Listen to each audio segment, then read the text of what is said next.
नमस्कार मित्रों, स्वागत है आपका ज्ञान गंगा आयुर्वेद क्लासेस में। आज हम लोग बात करने वाले हैं परीच्य कारणो ही कुशला भवन्ति। ये पॉइंट कहाँ से आया?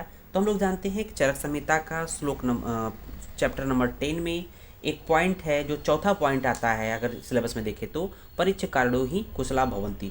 तो वहाँ पर हम लोग देखते हैं कि जो थर्ड पॉइंट था, जो उसका थर्ड पॉइंट था सिलेबस में, कि आत्रेय जी का समाधान।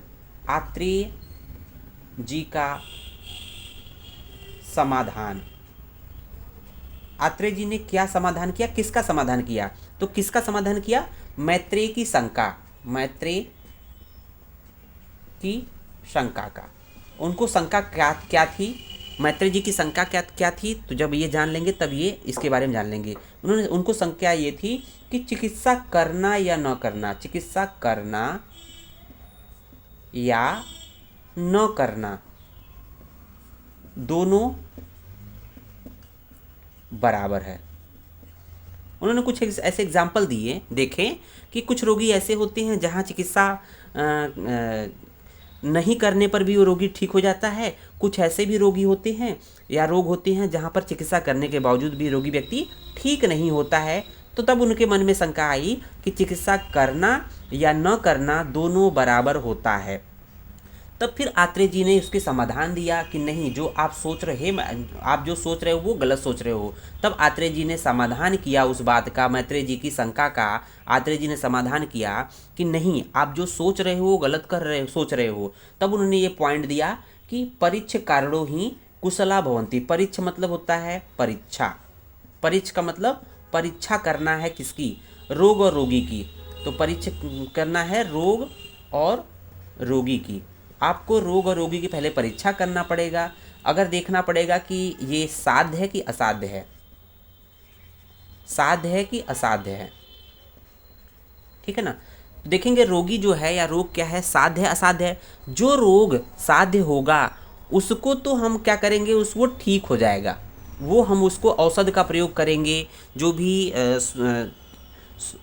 चिकित्सा चतुष्पाद का प्रयोग करेंगे वो तो ठीक हो जाएगा। लेकिन जो रोग या रोगी असाध्य होता है, ये ठीक नहीं होता है, तो इस कंडीशन में आपको लगेगा कि जैसे अब यहाँ पर अगर कोई ट्रीटमेंट करते हैं, इसमें अगर चिकित्सा करते हैं तो लगेगा कि यहाँ पर चिकित्सा करना व्यर्थ है।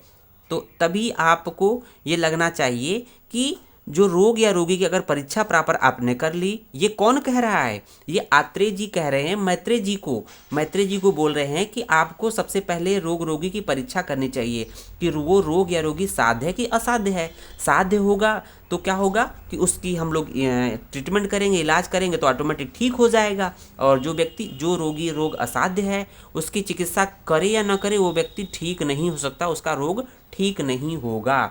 तो इस तरह की बात आत्रेय जी ने मैत्रेय जी से कही। अर्थात इसका मीनिंग, एग्जैक्ट मीनिंग क्या होगा? परीक्षा कारणो ही कुशला भवन्ति। चिकित्सा करते समय परीक्षा करने के बाद, कहने का मतलब जब चिकित्सा करेंगे उससे पहले क्या करना है? परीक्षा करने के बाद, परीक्षा कर लेंगे उसके बाद क्या करना है? चिकित्सा करेंगे। तो जो कार्य करते हैं, कहने का मतलब कि परीक्षा करने के बाद जो चिकित्सा करेंगे, जो चिकित्सा करेंगे मतलब उसी को कार्य करते हैं, वे ही कुशल अर्थात सफल होते हैं। तो कुशल अर्थात सफल का मतलब कि हम जिस रोग को नाश करना चाहते हैं, जिस रोग को समाप्त करना चाहते हैं, सबसे पहले उस रोग की परीक्षा कर लेंगे कि ये साध्य है कि असाध्य है। जो कि हम लोगों ने बताया, अगर साध्य होगा तो वो उससे उसकी चिकित्सा करेंगे तो आरोग्य का लाभ मिलेगा। तो इस तरह से हम लोगों ने देखा कि ये पॉइंट हम लोग का कंप्लीट हो जाता है। धन्यवाद।